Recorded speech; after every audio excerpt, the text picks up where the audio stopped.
In the origami hall, we learned to fold away what didn't matter, and keep only the essence. Today, we step through a warmer doorway. Listen, you can hear the potter's wheels turning. This is the potter's courtyard. 5 apprentices work here, one after another. The first one throws a rough vase. The second one doesn't start over. She studies only the flaws the first one left behind. The third studies only the flaws that still remain after that. Small hands, small corrections, a vase that grows quietly perfect. That is boosting, and by the end of this episode, you'll use it to answer a very real question. Which customers are about to leave us, and why? Take a breath. Let's begin. Every workshop begins with its ledger. Import Pandas as PD, our familiar friend, and then one line, reacts, and 7,000 customers step gently into the courtyard. Look at the columns, who they are, gender, whether they're a senior citizen, what they use, their contract, their internet service, how they pay, how long they've stayed, that's tenure, counted in months, and what they spend, monthly charges, total charges, and at the very end, one quiet column, churn, yes or no, did this customer leave? Head, shows us the first 5. Info, tells us what each column is made of, and notice, Kiko noticed too, total charges says object, it's being read as text, not numbers, we'll tend to that in a moment. Value counts, shows the shape of our question, about 5,000 customers are staying, nearly 2,000 are drifting toward the gate, our job is to notice them before they reach it. Let's read this code together, slowly. The first line, import Pandas as PD, brings in Pandas and gives it the short name PD, our tool for tables. Next, pd.readCSV opens the file customer_churn.csv, and stores it in a variable called churn. Then churn.head prints the first 5 rows, just a gentle first look. Churn.info describes each column and its type. Churn.describe summarizes the numbers, means, minimums, maximums, and finally, value counts on the churn column counts the answers. 5,174 said no, they're staying. 1,869 said yes, they're leaving.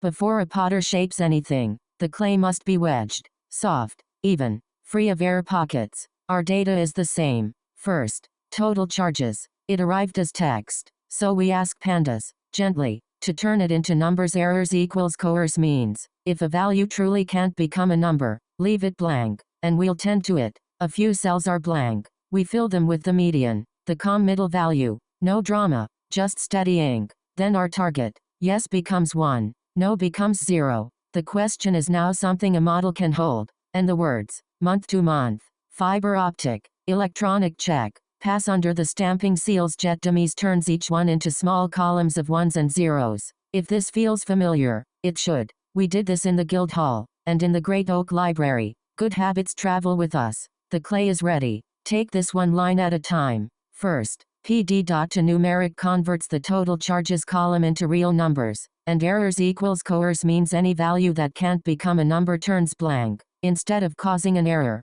Next, Filna fills those blank cells with the median of total charges, the middle value. Then the map line replaces every yes in the churn column with a 1, and every no with a 0. After that, we gather 4 text columns, gender, contract, internet service, and payment method, into a list called categorical calls. Finally, pd.getDummies turns each of those into columns of 1s and 0s. Drop first equals true removes one redundant column from each, and the result rests in churn encoded.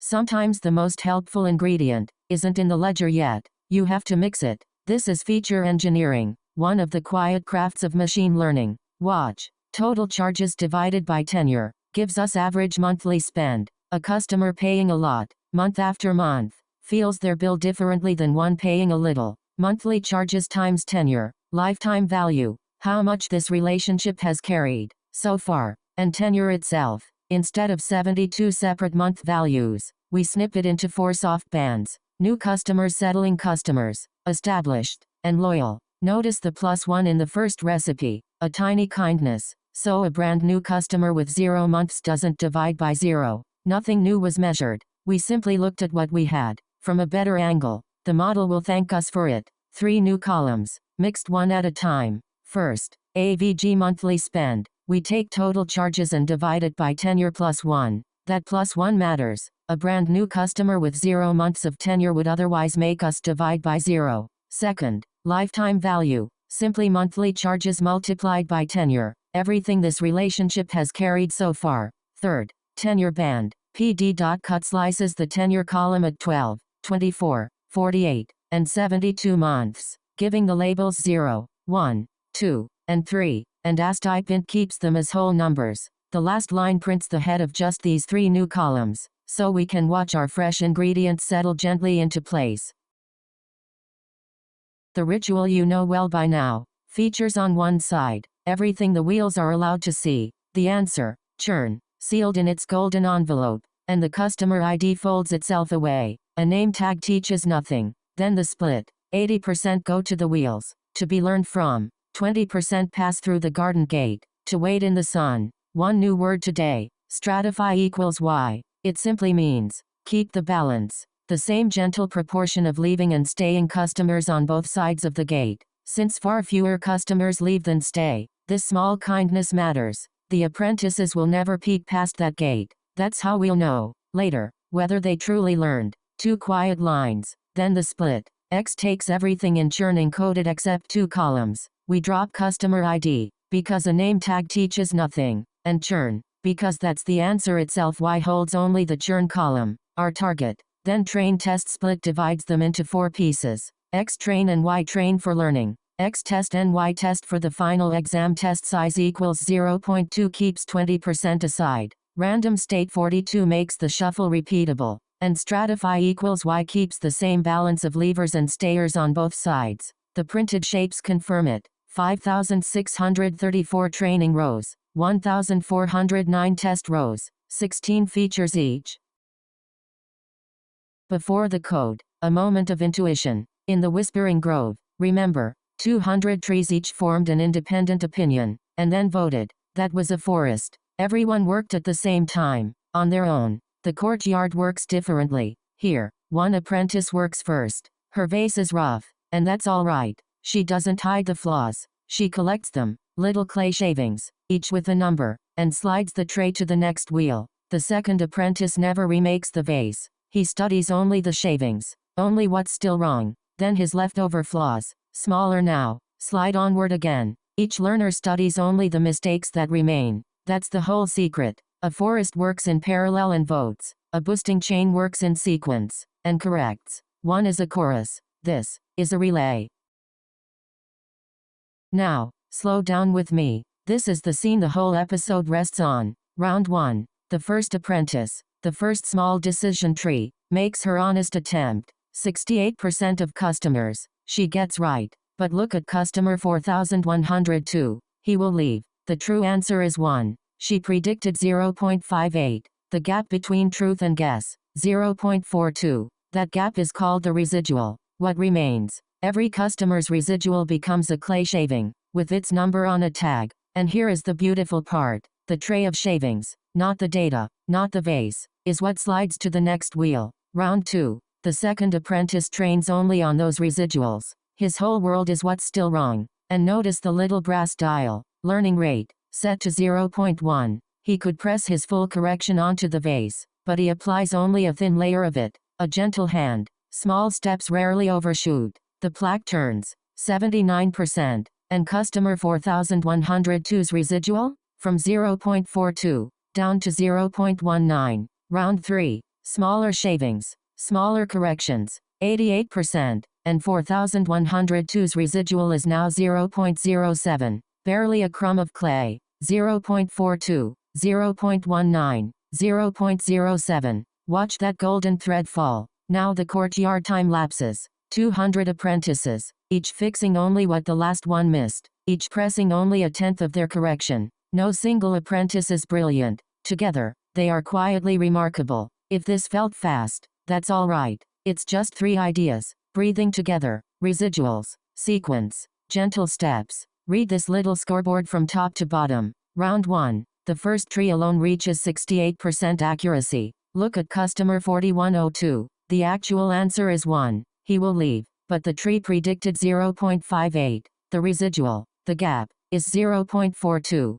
Customers 2277 and 0931 carry residuals of 0.35 and 0.28. Round 2. Tree 2 trains only on those residuals. Accuracy rises to 79%, and 4102's residual shrinks from 0.42 to 0.19. Round 3. 88%, and the residual falls to 0.07. The learning rate of 0.1 applies only a small slice of each correction, and this repeats for 200 rounds.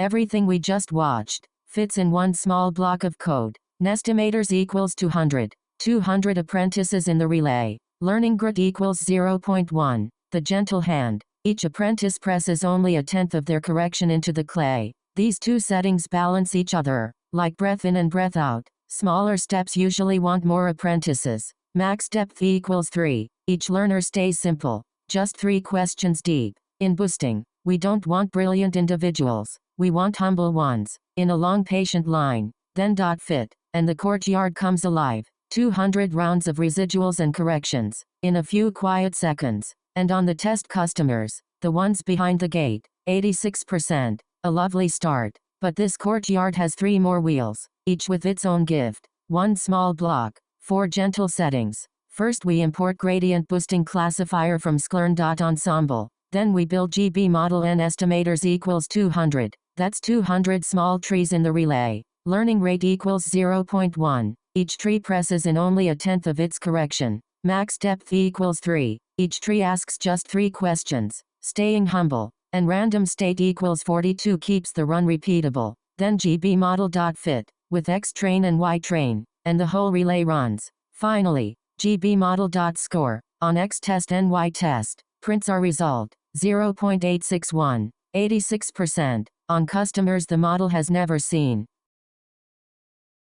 The idea never changes. Residuals, sequence, gentle steps, but 3 master wheels each refine the craft in their own way. The first is XG boost, extreme gradient boosting. Feel that brass governor? That's regularization, a built-in steadying hand that keeps the wheel from spinning into memorization. It's fast. And notice the little funnel. Missing values are simply welcomed and routed. No filling required. The second, light GBM, light, as in feather. Where other wheels grow their trees level by level, this one grows leaf-wise. It finds the single most promising bud and extends it first. Give it 1,000,000 rows, and the hourglass barely turns. And the third, cat boost, short for categorical boosting. Look at what's happening. The stamping desk is resting. Cat boost accepts the labeled glazes, month to month. Fiber optic, exactly as they are. No one hot encoding. It handles the words itself, and often handles them beautifully. 3 wheels, 3 accuracies,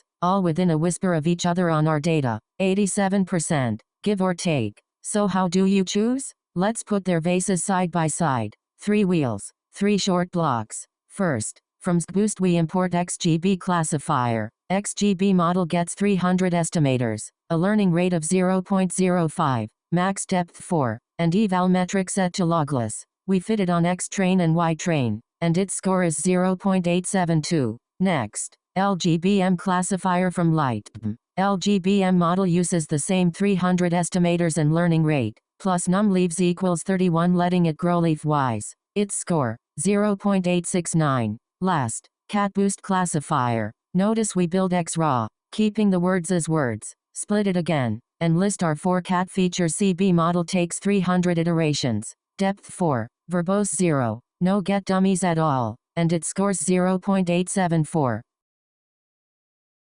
3 vases, 3 temperaments. On accuracy, honestly, they finish within a whisper of each other. Most days, any of the 3 can win, depending on the data and the tuning. So accuracy alone won't choose for you. Speed will. Light GBM is the featherweight. When your ledger holds millions of rows, it's usually the first wheel you warm up, and it sips memory. 2. XGBoost is the seasoned all-rounder, battle-tested, deeply tunable, with that steady regularizing hand. When people say gradient boosting wins competitions, this is usually the wheel they mean. And cat boost, when your data speaks in words, contracts, cities, payment methods, hand it the words directly, and it often rewards you. There's no wrong door here. Try to compare gently. Keep the one that serves your data best. A new customer stands at the gate. 3 months of tenure, a month-to-month contract. Fiber optic internet at almost $90 a month. Paying by electronic check. We prepare their row exactly as we prepared the training data. The same mixed features. The same column order. That last line matters more than it looks. A model always wants its ingredients arranged the way it learned them. Then predict proba. And the gauge fills. 83%. Not a certainty. A probability. A warm amber warning. This customer is very likely to leave. And here is the quiet purpose of everything we've built today. Because we saw this before it happened. Someone can reach out. A kinder plan. A thank you. A reason to stay. Prediction isn't the end of the story. It's the beginning of a conversation. We built one customer by hand. New customer is a Pandas data frame with a single row. Senior citizen 0. Tenure 3. Monthly charges $89.50. Total charges $268.50. Then the one hot flags. Both contract columns are 0, which means month to month. Fiber optic is 1. Electronic check is 1. Next we mix the same engineered features. AVG monthly spend is total charges divided by tenure plus 1. Lifetime value is monthly charges times tenure. And tenure band is 0, because 3 months sits in the newest band. Then a quiet but crucial line. We reorder the columns to match xtrain.columns exactly. Finally, XGB model.predict proba returns 2 probabilities. And we keep the second one. The chance of leaving. It prints 83%. 83%. But why? A prediction without a reason is hard to trust, and harder to act on. So we ask SHAP. SHAP looks at one customer and asks, feature by feature, how much did you move this prediction? Watch the sunbeams. The baseline, the courtyard average, is 27%. That's where any customer starts. Then the beams arrive. Month-to-month contract. The widest beam, pushing 22 points toward leaving. No commitment holds them here. Only 3 months of tenure. 15 more points. New relationships are fragile. High monthly charges. 11. Electronic check. 8. And one soft blue beam pushes back the other way. Just a little. Add the pushes and pulls to the baseline. And you land at 83. Now the retention team doesn't just know that this customer may leave. They know why. And the widest beam whispers the remedy. Perhaps. Offer a gentler yearly plan. Understanding, in this courtyard, is part of the craft. Let's walk through the code together. Gently. First, we import SHAP. Then we build an explainer. SHAP.explainer. Giving it 2 things. Our trained model. And the training data it learned from. Next, we call the explainer on's test. And it returns SHAP values. 1 explanation for every customer. Then the waterfall plot. SHAP values at index 0 means we're asking about the very first customer. 1 sunbeam per feature. Pushing the prediction up or down. And finally, the bee swarm plot takes all the SHAP values at once. The whole courtyard's reasons. Shimmering on a single page. Time for the gentle inspection. The confusion matrix. Our familiar planting bed. 934 staying customers. Correctly recognized. 279 leaving customers. Caught in time. Those beds sprout green. And the wilted corners. 101 customers we worried about needlessly. And 95 who slipped away unseen. For churn, that last corner matters most. A missed lever is a lost relationship, while a needless retention call is only a small kindness misplaced. That's why we watch recall closely here. How many of the true levers did we catch? About 3 in 4. Accuracy, 86%. F1, holding precision and recall in balance. And the rising path of the ROC curve, an AUC of 0.89. Comfortably above the diagonal of pure guessing. An honest craft, honestly measured. Step by step now. From Sklern.metrics, we import our 6 gentle judges: accuracy, precision, recall, F1, the confusion matrix, and Rockock score. Then 2 kinds of answers from the model. Predict gives IPRD, a plain yes or no for each customer. Predict proba gives IPRB, the probability itself, and the column 1 selects the chance of leaving. Then we print each measure, always comparing it as the truth against what the model said. Notice the last line. ROCAUC uses the probabilities, not the yes or no answers, because it judges how well the model ranks customers, from safest to most likely to leave. 200 apprentices worth of learning should not be thrown every morning. Joblib dump. The vase is glazed, wrapped in cream paper, tied with ribbon, and shelved as Churnmiddle PKL. And one small load, just to be sure. Yes. Point 83. It remembers everything. Tomorrow, a single line brings it back, ready to look at new customers in milliseconds. No retraining, no wheels turning. Look at that shelf for a moment. The compass, the loom, the field guide, the ribbons, the paper boxes, and now a glazed vase. Your collection is growing. 3 small steps, and the work is kept. First, import Joblib, then joblib.dump. It takes 2 things, the trained model, and a file name, churnmiddle.pkl, and writes everything the model learned into that one file. Finally, the quiet test, joblib.load reads the file back into a new variable, loadedmiddle, and we ask it about our familiar customer. Point 83, the very same answer. Nothing was lost in the wrapping. Step outside the courtyard for a moment, and you'll find these wheels everywhere. Telecom and streaming companies watch for the amber flag we built today, and reach out before a goodbye. Banks weigh loan risk with boosted trees. Insurers let them sift claims, flagging the few that deserve a closer, human look. Clinics use them to notice which patients might miss a follow-up, always to support care, never to replace it. And a quiet fact, on tables of rows and columns, the kind of data most businesses actually have. Gradient boosting wins more competitions than almost anything else. Not the flashiest craft in the atelier, just, very often, the best one. The wheels are resting now, but do you see that staircase, and the light under the loft door? Up there, hundreds of paper lanterns hang from the rafters, joined by cotton threads. When one lantern learns something, its light travels the threads, and wakes the others. A workshop where the connections themselves do the learning. That is a neural network, and it's waiting for us, in the lantern loft. Rest here a moment. When you're ready, the next door is open. Today, in the potter's courtyard, you learned the craft of gentle correction. One vase, many patient hands, each studying only the mistakes that remain. Sleep well, little courtyard. See you in the loft.